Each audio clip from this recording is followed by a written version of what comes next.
Thank you, Mr. Chairman. And thanks to the panel for being here.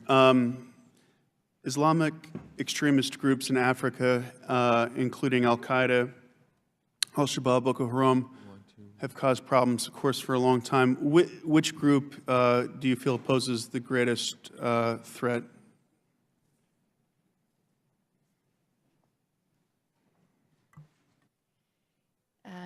There are a significant number of terrorist groups operating in Africa and multiple parts of the continent. We have a priority effort in Somalia, where we've seen Al-Shabaab have a significant impact on the country, although I would note that there is some progress that we're seeing in Somalia in a heartening way. We've seen the federal government of Somalia work with the federal member states, which is critical for political progress. We've seen the return of our embassy back to Mogadishu for the first time since the 1990s.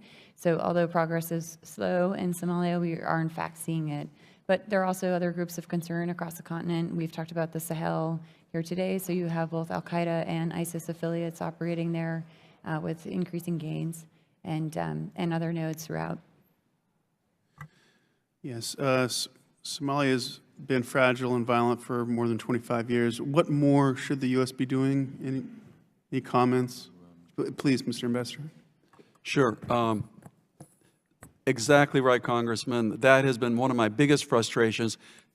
In 2002, when I left as ambassador to Ethiopia, Somalia was a mess. There was an Islamic radical group called Al-Ittihad. I come back 20-some years later, Somalia is still a mess. The Islamic radical group is called Al-Shabaab.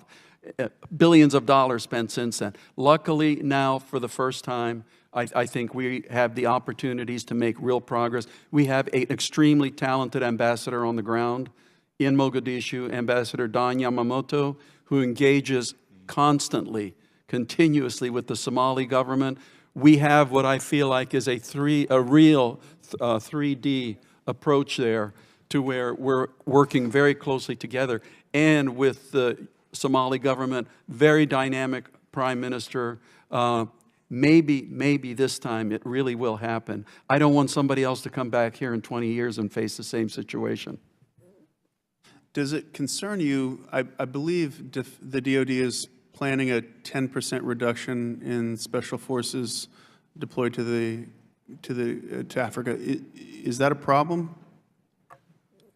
Honest to goodness, Congressman, I don't believe so, because to me, part of that, and of course I'll turn it over to my colleague to address it more clearly, I think part of that is actually based on some successes. For example, in northern Cameroon, working with the Cameroonians, and if I looked at the total number of exercises and DoD activities in Africa last year, they were actually larger in number than the year before.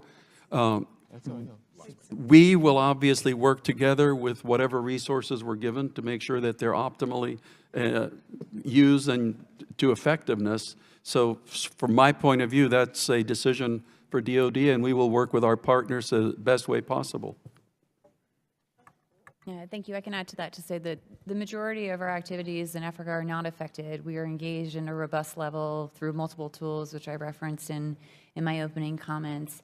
Some adjustments that we've made are CT focused specifically, and as Ambassador Naj mentioned, oftentimes they're in areas where we've already seen success and our partners have matured through those programs, and so they're coming to a natural end.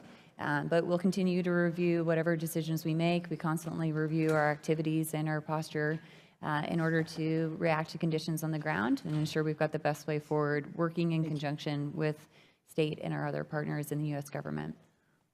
Okay. To the best of your knowledge, is Al-Qaeda in the Islamic Maghreb, is that AQIM organization affiliated and interconnected with Al-Qaeda in Iraq or in the Middle East? AQIM is an Al-Qaeda affiliate, so it is part of the larger organization. We also have seen some consolidation of Al-Qaeda related groups into something called JNIM, which is operating within the Sahel. Thank you very much. I appreciate it. I yield my time. Representative Allred. Thank you, Madam Chair. And I want to thank the chairman for holding this hearing today, and y'all for coming up here. I think it's critical that we not ignore Africa.